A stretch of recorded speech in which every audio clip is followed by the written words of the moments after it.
Merci, Monsieur le Président.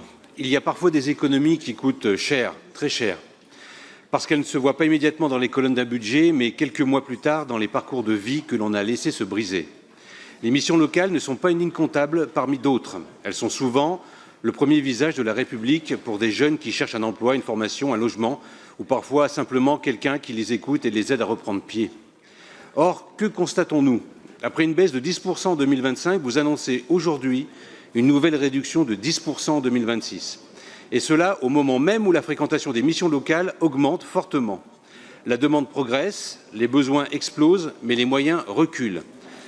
On nous explique que l'État impose des contraintes budgétaires, c'est vrai. Mais gouverner, ce n'est pas seulement répartir des coupes.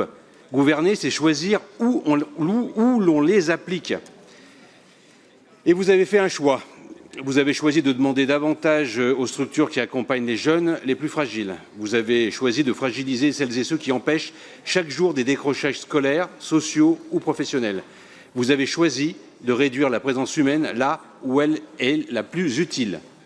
Car derrière les pourcentages, il y a des conseillers, des accompagnateurs, des éducateurs. Derrière les tableaux Excel, il y a des visages. Et je veux vous le dire avec gravité, lorsqu'une société commence à économiser sur sa jeunesse, elle prépare toujours une facture plus lourde pour l'avenir. On peut réduire un budget par décision administrative. On ne réduit jamais les besoins de la jeunesse par décret. Alors notre question est simple.